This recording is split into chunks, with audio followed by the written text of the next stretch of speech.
SER Podcast. Yo estuve tomando una copa y luego se quedó a solas José Luis con este hombre comiendo en el tarro, porque claro, en el informe iba hasta el nombre del presidente, ¿eh? No sé si lo sabes. No. Pues ese presidente que aparecía en el informe, Mariano Rajoy, acaba de participar en un acto público en Zaragoza, no ha pedido perdón ni ha renegado del contenido de estas conversaciones que está publicando El País, en las que se escucha claramente cómo su número 2, Cospedal, maniobró con las cloacas del Estado y recibió información de cómo se presionaba a policías para manipular informes policiales. Rajoy no ha renegado de estas conversaciones y lo más que ha hecho el expresidente del gobierno, expresidente del PP, lo más que ha dicho que se puede interpretar como una alusión a esas grabaciones es: dicen que tenemos que pedir perdón sobre lo que hicimos hace unos años y bueno, casi lo tienen que hacer hasta nuestros parientes. La gracieta como salida de emergencia permanente. Sobre esas grabaciones que está publicando El País, el gobierno, Isabel Rodríguez, ministra portavoz. Ponen los pelos de punta el escuchar a dirigentes políticos que hacían uso del Estado, de los medios del Estado, con fines absolutamente impurios. Convendría un pronunciamiento del principal partido de la oposición al respecto. El actual líder del Partido Popular sigue los caminos de su antecesor, que es negarse a hablar de lo sucedido. Pues eso no va a borrar lo sucedido. Aquello sigue siendo hoy un pasado muy presente en el principal partido de la oposición y eso no es bueno para la democracia española. Ahora vamos con todo, antes la previsión del tiempo. Jordi Carbón. Buenas tardes. A esta hora todavía tenemos temperaturas alrededor de los 30 grados en gran parte del centro y sur de la península, también en el Valle del Ebro. Y la próxima noche, en general, poco van a bajar las mínimas. Sí que mañana a primeras horas va a hacer algo de fresco, especialmente en el interior de la mitad norte peninsular. En general nos espera un miércoles soleado, con temperaturas parecidas a las de hoy, alrededor de los 35 grados las más altas en el Guadalquivir, también el Ebro y el Guadiana. En puntos costeros, como a ratos tendremos algunas nubes, incluso nieblas en el Mediterráneo, el calor será mucho más moderado. Y hay media hora 25 deportes. Jesús Gallego, buenas tardes. Buenas tardes. Reunión al máximo nivel en Barcelona entre las directivas de Barça y Valencia. Joan Laporta y Anil Murci trataron en una comida el posible traspaso de Carlos Soler al equipo azulgrana. Y en ciclismo, victoria histórica en el Giro. El ciclista eritreo Birian Girmay se ha convertido en el primer ciclista africano de raza negra que gana una etapa en una de las 3 grandes vueltas. En este Giro, el español Juanpe López sigue llevando la maglia rosa. Empieza ahora 25. Sobre esas grabaciones de las que hablábamos que está publicando El País acerca de la corrupción y las cloacas, grabaciones que demuestran que el PP maniobró con Villarejo para suavizar informes policiales y para parar las publicaciones de los papeles de Bárcenas. Hoy el presidente del PP, que ayer guardó silencio, Feijóo, hoy se ha limitado a intentar desligarse de esos audios sin una reprobación expresa, él tampoco, de lo que se escucha en esas grabaciones. Nuestro partido es absolutamente respetuoso con el Estado de Derecho, respetuoso con todo tipo de investigación judicial y respetuoso con las decisiones judiciales. Si se quiere traer a colación grabaciones de hace una década, pues es evidente que cada uno está en su derecho de traerlas. Como ya les contamos anoche, en esas grabaciones se escucha a Esperanza Aguirre maniobrando con Villarejo y con el ex juez decano de Madrid para que la justicia archivara una causa abierta contra ella. A pesar de todo lo que se oye en el audio, a pesar de que ella misma reconoce en esa grabación que miembros de su gobierno adjudicaron de manera corrupta determinados proyectos, a pesar de todo eso, Aguirre va a tener un papel destacado este fin de semana en el Congreso del PP de Madrid, del que Ayuso saldrá elegida como líder del partido. Así lo reconoce el propio partido. Radio Madrid, Javier Alonso. Las grabaciones de Aguirre no alteran los planes del PP de Madrid. En el partido las achacan a una maniobra para enturbiar, dicen, la campaña de las andaluzas. Así que la expresidenta regional mantendrá el papel aún por definir reservado para los antiguos líderes del partido. Alfonso Serrano, PP. Todos los presidentes y expresidentes del partido de Madrid han sido invitados, como cualquier afiliado, y más personas que han sido y han jugado un papel importante en nuestro partido y han contribuido a mejorar la Comunidad de Madrid, y efectivamente Esperanza es una de ellas. Ayuso, de hecho, ya le dio un papel destacado junto al resto de expresidentes regionales, salvo Ignacio González, durante los actos del 2 de mayo.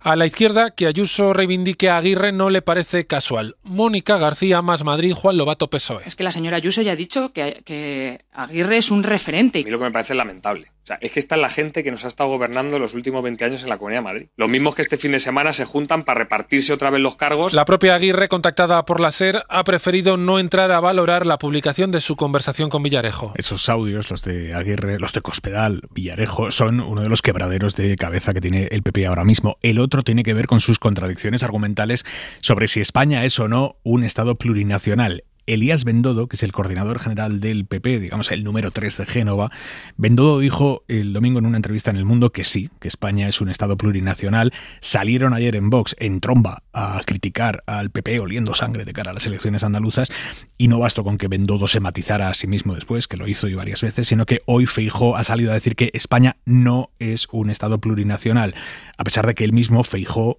hablaba hace 2 semanas de la nacionalidad catalana. Mariela Rubio. Sí, Feijóo, que mañana va a visitar Andalucía en la precampaña, ha querido zanjar de una vez por todas la polémica sobre la plurinacionalidad, diciendo que su coordinador general, Elías Bendodo, que es también coordinador de la campaña de Moreno Bonilla, cometió un error. España no es un Estado plurinacional, es una obviedad. Y, por tanto, el debate, en mi opinión, no existe. Si lo que se quiere es aprovechar un error, pues cada uno es legítimo de hacerlo. Un error que ha sido rectificado al poco tiempo. Efectivamente, España no es un Estado plurinacional. No lo es ni lo será. Por su parte, desde Vox, fuentes de la dirección calificaban la polémica de un auténtico regalo, un complot, decían con ironía, para que ganemos las elecciones en Andalucía. Precisamente se debatía en el Congreso esta tarde una iniciativa del PP para que la Inspección del Estado garantice que el 25% de la enseñanza en Cataluña se imparte en castellano, como ha ordenado el Tribunal Superior de Justicia. Durante su turno, un diputado de la CUP se ha pasado al catalán. Un llibre que explica 350 anys de directivas señor Butrán, contra la señorías, por favor, señor Butrán, si quiere hacer una cita, sabe perfectamente que la puede hacer, pero el resto, por favor, de la intervención le pido que la haga en castellano. M'agradaria expressar-me en la meva llengua, presidenta, que per això és la meva llengua.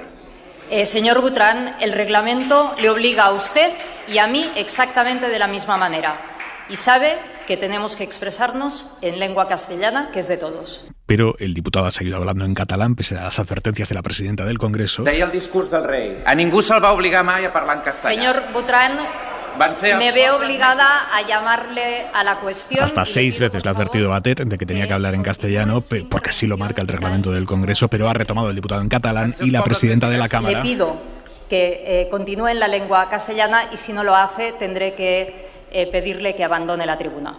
A nadie se le obligó nunca a hablar en castellano.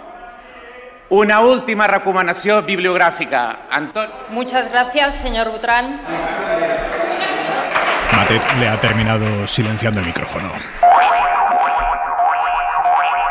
Es una ley para la garantía de los derechos sexuales y reproductivos de las mujeres que, como saben, son un medidor fundamental de la calidad democrática de un país y, por tanto, estamos haciendo una ley para garantizar que las mujeres pueden vivir mejor. Así ha presentado hoy la ministra de Igualdad el anteproyecto de la nueva ley del aborto que ha aprobado el Consejo de Ministros y de la que llevamos hablando una semana. Un texto que sobre el aborto incluye una novedad importantísima, fundamental, que las chicas de 16 años puedan abortar sin permiso paterno. Pero más allá del aborto en sí, vamos a analizar cómo quedan los puntos más subrayables de esta norma. Las bajas para reglas dolorosas o la gestación subrogada, porque el primer borrador planteaba perseguir a las parejas que recurran a los vientres de alquiler fuera de España, perseguirlos incluso jurídicamente fuera de España, pero eso finalmente se cae de la ley. Mariola Lourido, buenas tardes. Buenas tardes, Aimar. Esta propuesta la ha tumbado Justicia, uno de los 2 ministerios implicados en la ley a los que no ha citado Irene Montero en el capítulo de agradecimientos. Mencionó a Sanidad, Educación, Seguridad Social, al presidente Sánchez e incluso a Hacienda, pese a haber vetado la eliminación de la tasa rosa.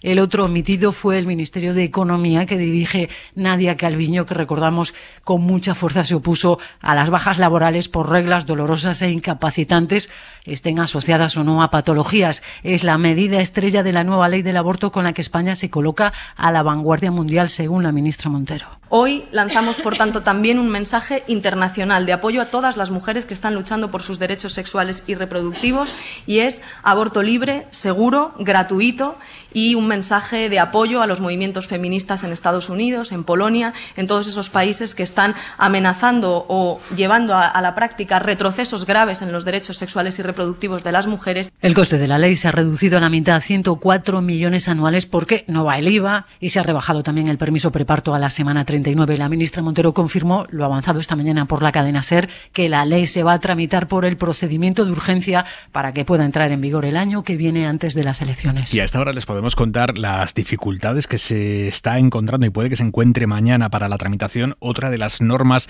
estrella del Ministerio de Irene Montero, que es la ley del sí es sí.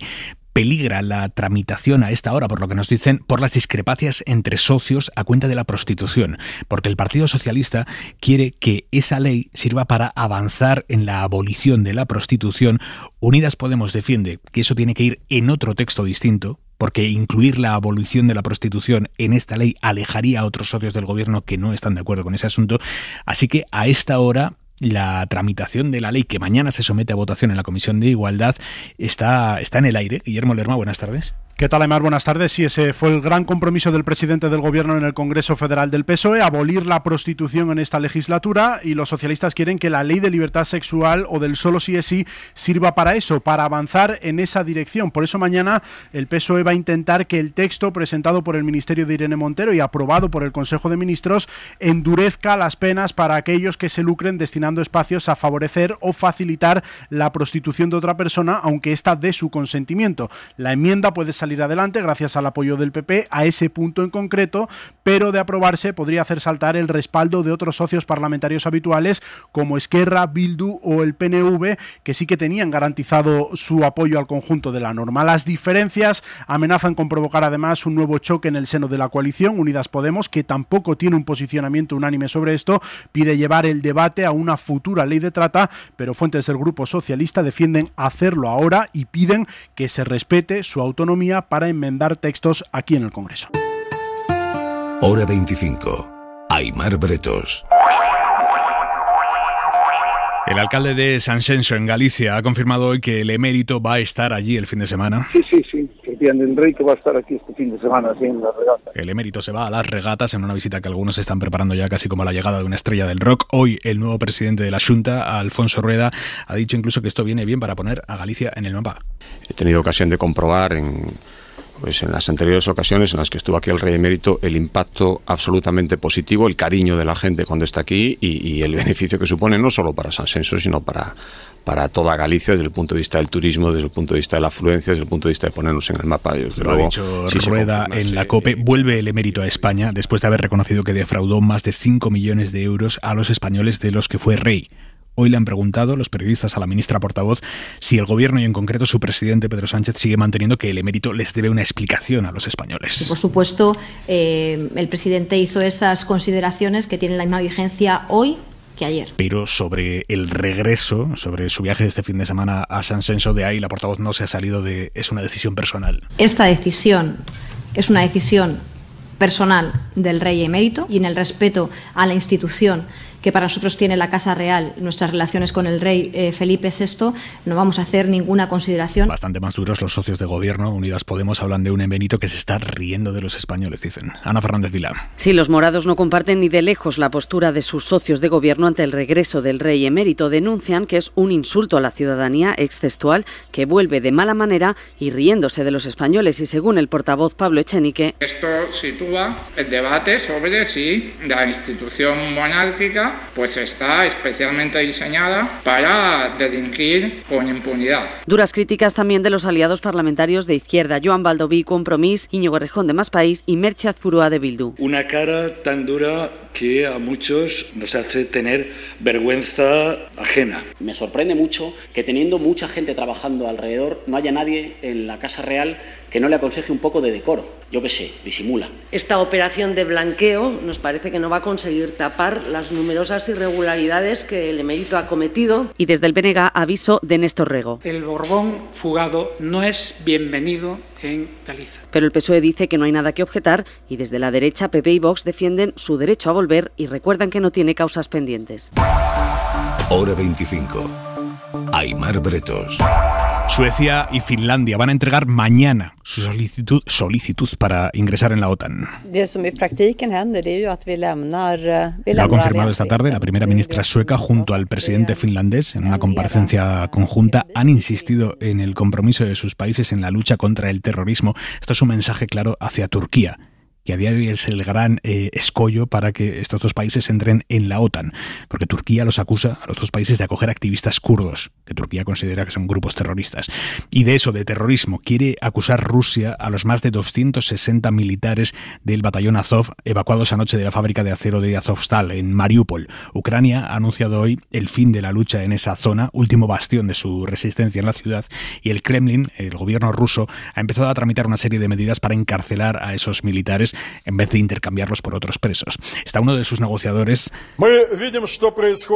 pidiendo aplicarles directamente la pena de muerte con el argumento de que a las bestias hay que juzgarlas y que no merecen vivir. Victoria García, buenas tardes. Hola Aimar, buenas tardes. Ese que hablaba es el presidente del Comité de Exteriores del Parlamento ruso y hombre cercano a Putin. Precisamente, el portavoz de Putin, Peskov, acaba de hablar hace unos minutos en la televisión rusa de esos soldados ucranianos rescatados en Azovstal, que según él se han rendido ante la superioridad de las tropas rusas que los han hecho prisioneros. Le oímos.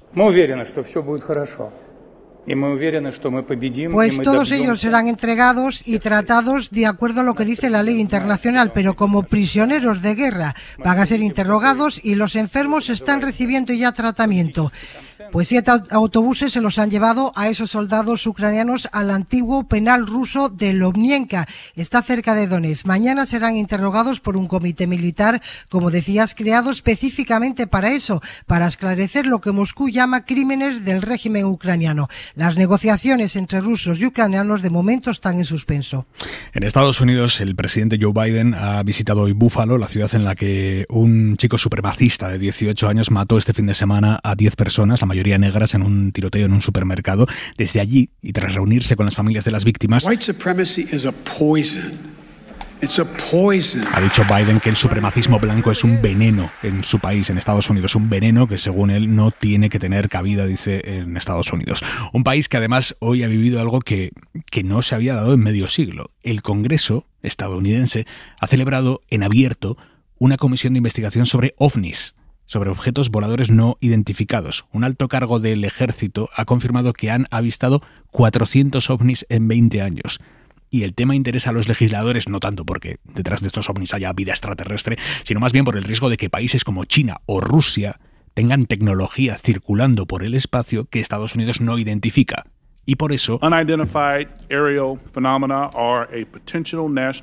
presidente del comité ha dicho que los ovnis son una amenaza potencial para la seguridad nacional y deben tratarse de esa manera. Ha reconocido el subdirector de inteligencia naval de Estados Unidos, Scott Bragg, que los avistamientos son muy frecuentes y que algunos ni se pueden explicar con la información actual que tienen. Esos son, dice, los que más interés tienen para ellos. Uno de los asistentes a esa comisión, esto ha pasado en el Congreso, uno de los asistentes a esa comisión le ha preguntado incluso si han intentado tratar de comunicarse con esos ovnis. No. Ha respondido que no han tratado de identificarse, de comunicarse con esos ovnis, porque generalmente, por lo que ve, no son objetos que vayan pilotados por un ser humano o un ser que vaya a responder a nuestras llamadas, ha dicho. Hora 25. Aimar Bretos. Sonidos del primer día de apertura de fronteras en Ceuta y Melilla con Marruecos. ¡Viva la vecindad! ¡Viva! Ha pasado mucho tiempo de que hemos cruzado la frontera y bueno, muy contento, voy a ir a ver a mi familia. A mi abuelo, que el pobre tiene 100 años, está malito. A mi suegro, a mi primo, a mi tío, a mi tía. Pasamos mal porque mucha gente se ha fallecido y tenemos que volver a ver la familia. Ahora que abren después de 2 años, pues vamos a hacer una visitita. Se han reabierto hoy 2 años cerradas y se han reabierto coincidiendo con el primer aniversario de la entrada de 10.000 inmigrantes a Ceuta, 10.000 marroquíes a los que su propio gobierno empujó para que cruzaran a Ceuta en una maniobra de presión diplomática a España. Un año después, en Ceuta siguen 318 menores de aquellos que cruzaron la frontera del Tarajal. Hubo otros que consiguieron su objetivo de cruzar a la península. Y el periodista de la SER, Nicolás Castellano, ha hablado con uno de ellos. Con solo 14 años, Mohamed cruzó a nado el espigón del Tarajal. Fue de los primeros. Aquella mañana del 17 de mayo, su historia la conocimos en un especial de Hora 25 en Ceuta el pasado mes de octubre. Sí, contento. Mejor que Ceuta. Está contento ahora en La Rioja, pero no olvida el miedo y el periplo que ha pasado durante todo este año. Sí, muy peligroso. Pasado muy duro, dormido a la calle. Es que, tío, cuando recuerdo eso voy a llorar. ¿Y por qué cruzaste tú? Porque para buscarte una vida nueva. Sí, he visto en el Facebook la frontera abierta. Es de los pocos afortunados trasladados a la península de manera oficial. La mayoría de los 1.350 niños identificados han desaparecido del sistema. Solo quedan 318 tutelados. El resto se ha marchado por sus propios medios, escondiéndose en los ferries, en motos acuáticas o en pateras hasta la península. Un año después, los técnicos del menor de la ciudad autónoma denuncian que no hay planes de contingencia, ni nuevos métodos de traslado, ni tampoco nuevas infraestructuras para hacer frente a una situación como esta. La mirada de Xavier Vidal Folk. En el frente de Ucrania, aparente empate militar. En favor de Putin, los últimos resistentes ucranios en la acería de Mariupol se rinden, lo que fortifica el flanco sureste conquistado a sangre y fuego por el Kremlin. Pero eso estaba cantado desde hace días. En el flanco este, más sorpresa, el poderoso ejército ruso ha tenido que ceder a Kiev el control del entorno de la ciudad clave de Kharkov o Kharkiv y de la frontera entre ambos países. O sea, Goliat 1, David 1. Pero la simetría no es exacta, pues por poderío militar y económico, Goliat debería vencer al hondero por varias veces. Esto se ve muy claro en el campo diplomático.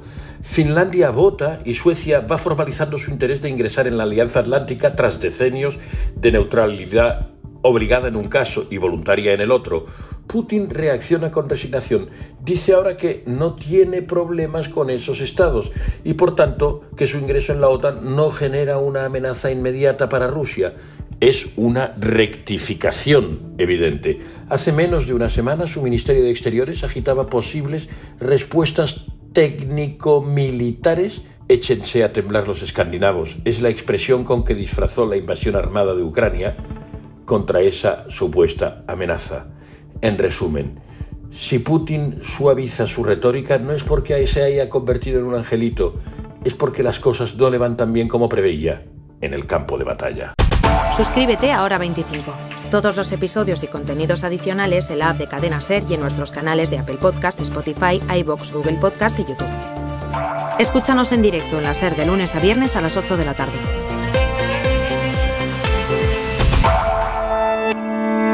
Cadena SER. La radio.